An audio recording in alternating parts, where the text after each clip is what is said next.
out there if you can find a place for. I know, I was gonna say it's a little hard. Who's calling me? Yeah. Thank you.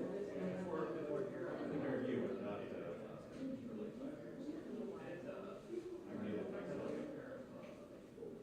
you're not serious.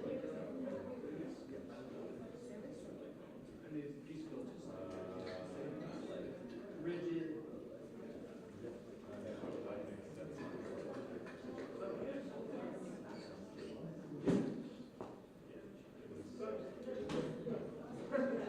Yeah, I mean,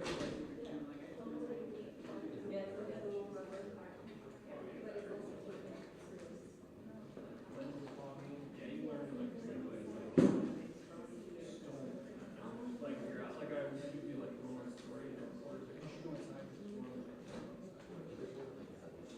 There you go. Oh, like a love story. This is one of those things where you have to have like I worked with 1 year. Your mic is loud. Yeah. On and on. So like you guys would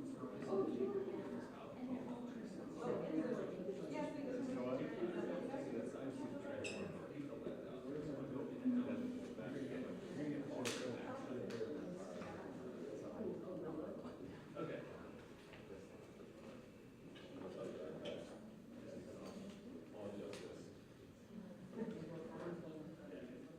Your children.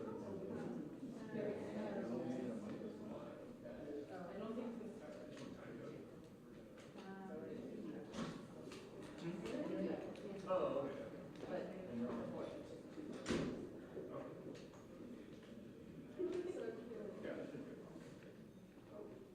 So they're not.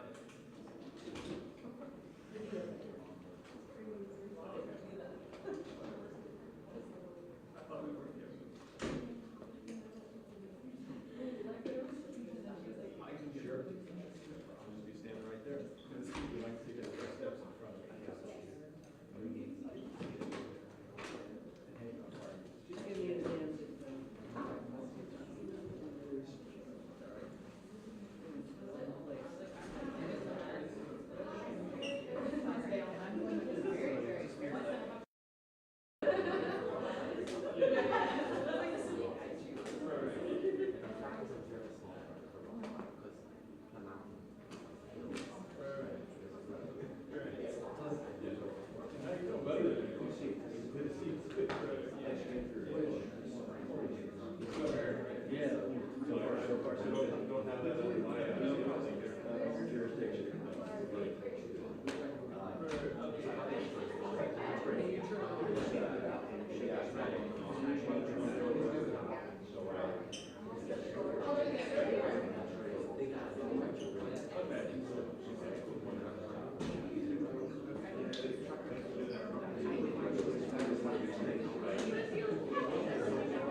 We have about 5 minutes, everyone. Okay, 5 minutes. Hey, Jake, so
Hello, everybody. Thank you for being here. We're going to get started in 1 minute. I wanted to flag for you that Ms. Wilson is going to be speaking with prepared remarks, and then she'll have 2 minutes for questions afterward. That's all. Thank you very much.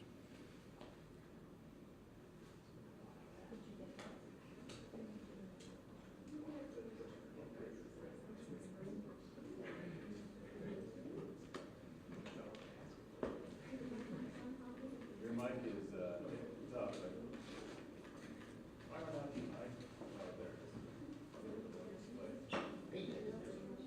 I'm sure you can.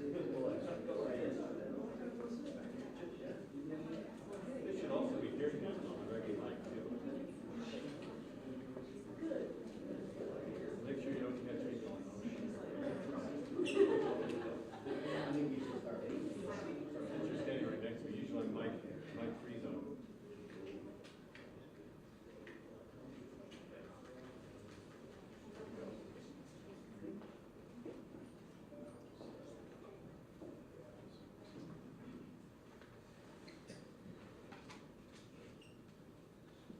There's a lot of you here.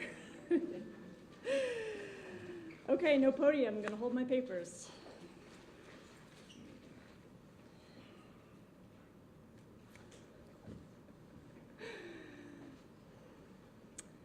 Hello, Seattle. I am so happy to be here on this quintessentially Seattle day, a rainy day in November, to say to all of the people of Seattle, this is your city. And I am delighted, beyond delighted, to be your next mayor. It is an honor and a privilege that I will do my very best to be worthy of. It is hard for me to believe now that when this year began, I had no intention of running for any type of political office, let alone mayor of the largest city in the Pacific Northwest, my home for the last 21 years. This is the city where my daughter was born and will be raised.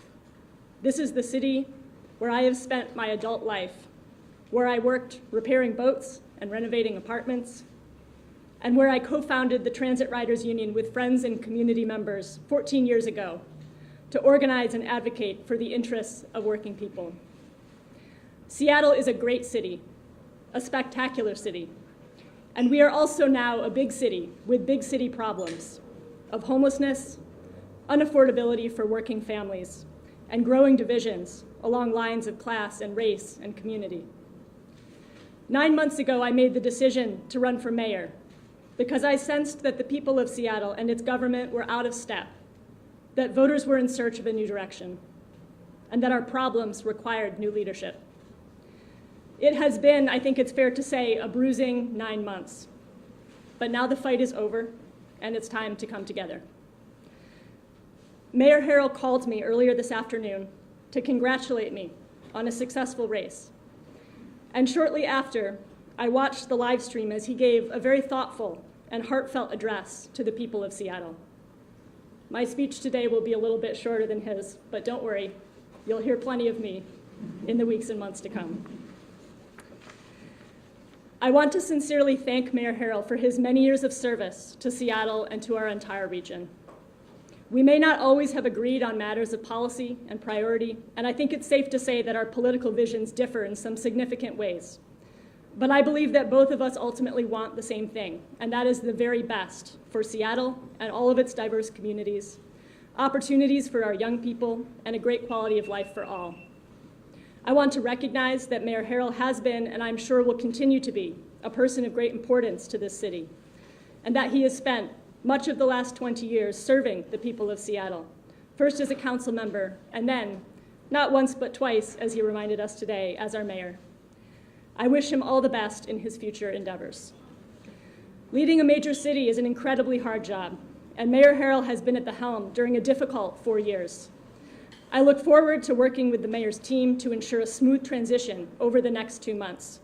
And I look forward to working with every member of the City Council next year to make progress on our greatest challenges together. The past 9 months have been for me a remarkable experience. A reporter called my team the other day and asked, who was the mastermind behind this campaign? Because no one saw us coming. No one saw us coming. And while it's true that there were some brilliant individuals who contributed to this effort, the real answer to that question is the literally thousands of volunteers who gave their time, their energy, their effort over the course of those 9 months. This was a grassroots campaign through and through, funded through Seattle's pioneering democracy voucher program and powered by volunteers. We knocked over 52,000 doors since the primary election.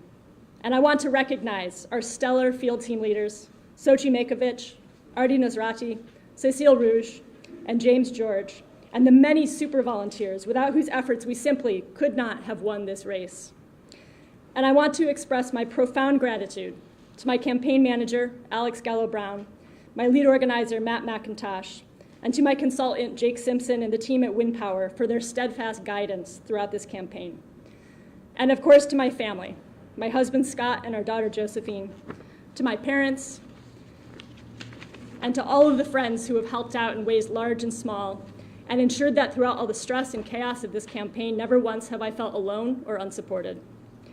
And to all of the volunteers, thank you, thank you, thank you. So many hearts, minds, hands, and spirits were part of our daily work, from creating graphics to shooting videos to writing scripts and posting on social media to knocking doors and organizing house parties and community meetings and on and on and on. It is really staggering to think about. And we needed every one of them because we were up against the most expensive attack campaign in Seattle's election history. Wealthy interests poured nearly $2 million into a political action committee to prevent my election. Because for some people in our city, the status quo is working exactly as intended. It may look like an affordability crisis to working and poor people, but to others, it simply looks like business as usual. They might have the money, but we had the people. And the results of this election prove that. The working people of our city are tired. They are ready for something new, something more hopeful and just and equitable. And I am committed to fighting as hard as humanly possible to realize our shared vision. There is an awful lot that I want to accomplish as mayor. I want everyone in this great city of ours to have a roof over their head. I want universal childcare and free K-8 summer care. I want world-class mass transit. I want great, safe public spaces where kids can run around with abandon. I want stable, affordable housing for renters. I want social housing. I want much more land and wealth to be owned and stewarded by communities instead of corporations. I want a robust economy with thriving small businesses, great living wage jobs, and strong rights for workers. I want a city where everyone has the basics of a dignified life, including healthy food, access to health care, and supportive communities. I want a city where your health and your life expectancy and your children's future doesn't depend on your zip code or your race. I believe that I will be stepping into office with a strong mandate to pursue this vision. I believe it is notable that all of that money focused on attacking me, but not my vision or platform. And that is because this vision and platform are supported by an overwhelming majority of Seattle residents, as demonstrated by the resounding victories of the other progressive candidates running for office in Seattle this year. Collectively, I believe we will be stepping into office with a strong mandate to tackle the affordability crisis, meaningfully address homelessness, and build a city for working people. There's something that I've said repeatedly throughout this campaign. I am a community organizer, and I will not stop being a community organizer when I step into the mayor's office. I can lead from inside City Hall, but as a community organizer, I know how absolutely vital is leadership and organizing and movement building from the outside. And I intend to govern in a way that creates opportunities for that organizing, that encourages and responds to it. To the people of Seattle, I say, what I am able to actually accomplish in office will depend on you. It will depend on the support and the pressure and the people power that you all are able to build in the months and the years ahead. It's your work and your initiative that will continue to drive our city and our society forward. When I say this is your city, that means that you have a right to be here and to live a dignified life, whatever your background and whatever your income. But it also means that we all have a collective responsibility for this city and for each other. And to all those who opposed my election and are skeptical of my leadership, you know who you are. There are many of you. I'm very aware that there is anxiety and fear in some circles. I say, tough luck, it looks like you're gonna have to deal with me. Joking. I say, this is your city too. I'm a coalition builder. I know that we are in this together, and we cannot tackle the major challenges facing our city unless we do it together. I will be a mayor for everyone. I will listen and I will learn. And although we may not always agree, I am absolutely committed to working together whenever and wherever we can for the good of the city and for all of its residents. And I know, especially in the challenging times that we are in, how important partnerships will be, not just within Seattle, but with King County and throughout Washington State and beyond. I am so looking forward to working in close collaboration with all of our city council members and our new city attorney, with our incoming King County executive, Gurmai Zahalai, with Governor Bob Ferguson and Attorney General Nick Brown, and so many others, as we work to improve the quality of life in our city and state and protect our residents from federal overreach. As a progressive and as a socialist, I believe in good governance. Our government is how we act collectively, how we accomplish the things that can only be done together. I believe that our city should be able to tackle big challenges and take on big, ambitious projects. And I believe it is a very bad thing when people begin to lose faith in the ability of their government to be responsive and effective and to deliver results for its constituents. I look forward to working alongside all of the dedicated public servants who work for the city of Seattle, not just to advance a transformative policy agenda, but to make sure that we are delivering basic services, communicating with constituents, working collaboratively with every single neighborhood around the city, and building that faith and trust in government that is so essential and yet so rare in our times. Now, I know that everyone is eager for information about our transition process and the team that we are building for the mayor's office. I will have some specifics to share next week, but for now, I just want to express my profound gratitude to the folks who kicked into gear right after the primary election to ensure that we could hit the ground running with a smooth transition. I'm not going to name them all because I don't actually know if they want to be named, but I do want to particularly thank my co-leads in this pre-transition phase, Ryan Watt and Kate Brunette-Cruiser. I am so excited about the work ahead and grateful to everyone, including the many people who did not support my campaign, who are reaching out now, wanting to help and to ensure that the Wilson administration is successful. I am not too proud to accept advice and assistance, and I know that together, despite the massive challenges ahead, we are going to make great progress over the next 4 years. This is your city, and I look forward to serving you as your next mayor. Thank you.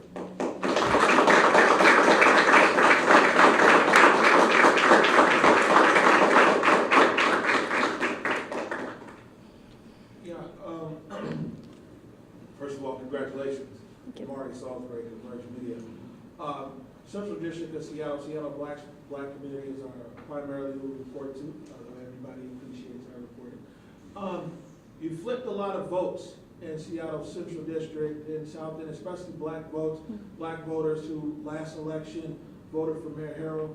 They said that they see promise in you. I know you met with a lot of different groups across Seattle's black community. As close to this election is, that black vote very well might be a difference maker here. What's your commitment now moving into office to follow up with these different black organizations and groups and communities that you met with? Great question. And, going back to what I said about I'm a community organizer, those relationships, we're going to continue building them, right? And I think you'll see that my mayor's office is going to have a really strong orientation toward not just waiting for people to come to us, because it's the people with the most resources and the most power that, have the ability to come to City Hall. We're going to be out there. We're going to follow up with all of the people, all the organizations that we talked with during the campaign, and more that we didn't get to. And we're going to be making sure that everyone has a voice voice in City Hall, and we're going to work together on the priorities of the Black community and other communities around the city that often have felt in the past like they haven't had a voice. There were at least 3,500 undervotes for mayor, meaning nobody voted for you or Mayor Harrell. What does that say about this campaign, and what do you say to those voters who left that spot blank? I mean, I can only guess at the motivation of those voters, but I would imagine that they're people who were not thrilled with Mayor Harrell's leadership, but maybe also got the very loud message about my inexperience. And so maybe just didn't feel like they wanted to vote for either of us. So to them, I would say, well, you got to give me a chance now, and I hope I can prove to you that I'm up to the job. And yeah, you know, I hope to be able to prove that to those voters. You spoke about surrounding yourself with a team. What kind of resume, experience, or background are you looking for both your transition team and your administration? You know, I would say that for my administration, I think you're going to see a combination of folks who have long experience in City Hall, who know the ins and outs of the executive branch, and also some new blood, right? People who are coming in with the kind of perspective that I bring. I think you're also going to see a range of different interests represented, and we'll have more to announce in the next few weeks. We have 2 questions left, guys. I saw Corbin over here first. You said you spoke to Mayor Harrell. Who else has reached out to you? Who touched base with Governor Ferguson? Governor Ferguson called and texted me to say congratulations, and haven't talked to him on the phone yet, but looking forward to connecting with him very soon. Yeah, many others as well. And then Mayor-elect Wilson, I mean, you're inheriting quite the budget deficit. You have quite the proposal, quite the goals, the ambitions. Mm-hmm. We know that on the progressive side, we typically hear we're expecting taxes. What can we expect from you in your coming administration? So I think, first of all, I am very committed to making sure that we're using our existing resources as effectively and efficiently as possible. So we're going to be reviewing the ways that the city is spending money, and I think we're going to have to do that given the size of the budget deficit. And I am not averse to ending spending on programs that were maybe well-intentioned when they were first implemented but aren't fulfilling their goals. So we're going to be doing the very best to be the best stewards of public resources we can. I do think that we will need to pursue new progressive revenue in order to fund our priorities and make sure that we're delivering services to the people of Seattle. You know, there's several progressive tax options I proposed as part of my platform, and so we're going to have city staff looking into developing those into legislation. Don't know yet exactly what the timeline's going to be on that. That's all, folks. Appreciate it. Thank you very much.